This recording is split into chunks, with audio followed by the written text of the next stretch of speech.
I've been at the forefront of saying that HR doesn't need to change 2%, but 50% or maybe 100%. So if the question came up is if we were going to blow up HR and get rid of the common approach or the average approach, what would the new approach be if we started from scratch? So first, I do recommend that is HR doesn't do that well. It's okay to blow it up and rethink it.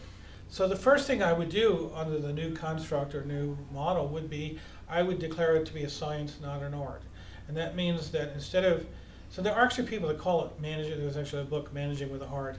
It's like, no, your heart is not a one that has no eyes, has no brain, and you ought to manage with data. So if someone says, what keeps people from quitting, you can't assume it's work-life balance. You've got to find out. And it turns out it's not work-life balance. When most people have a choice, it's where they work, when they work, and their boss is a jerk. So you have to be making decisions based on data and get rid of the art construct.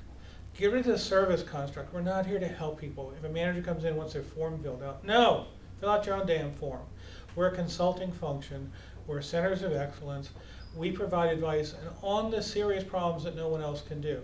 But there are many companies that have no HR. Small companies, startups, they don't have HR. So to assume we need to be there holding their hand, the answer is no. They can hire on their own. If we can't prove that by giving advice that we help them hire better or retain better or develop better, then we shouldn't be around. Managers have been hiring people for thousands of years without HR, so we have to be a value add or we shouldn't be there.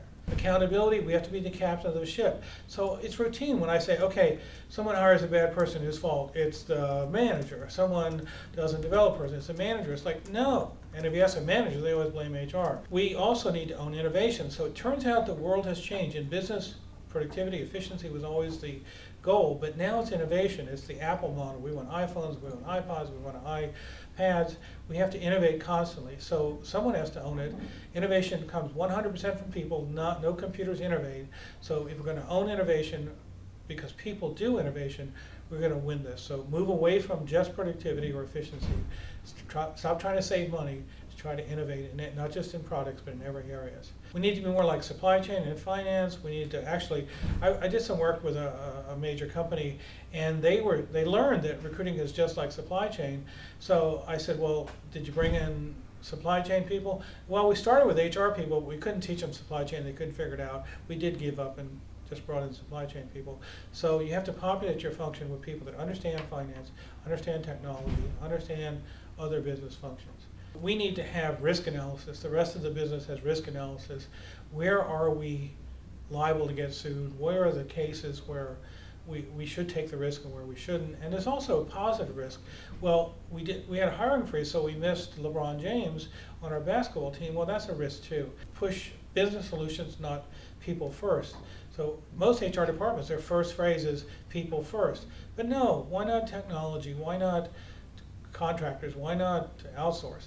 Push solutions, forget being defenders of people. Prioritize with a zero-based budget. So instead of just doing everything equally, say, no, we're going to stop doing everything every year unless you can justify yourself. The world changes, needs changes. We need to prioritize, put the most money into things that matter, and just eliminate things that don't. We need to influence people as opposed to threaten them. So no more, you have to do this, you're going to get sued. Just influence them to change. The best practice firm here in rethinking HR has to be Google. So some examples, span of control. They have 50 to 100 employees per manager. Why? Because even with a bad manager, you couldn't track down your employees to order them to do stuff. So you can't order people when you can't find them. Influence, you can't yell at people. You can't order them to do work. They can do whatever they want. They have 20% time. They can spend their own time on projects. They have to find their own work. Instead of a manager saying, you do this, you have to find a project. You have to find people that want to work with you.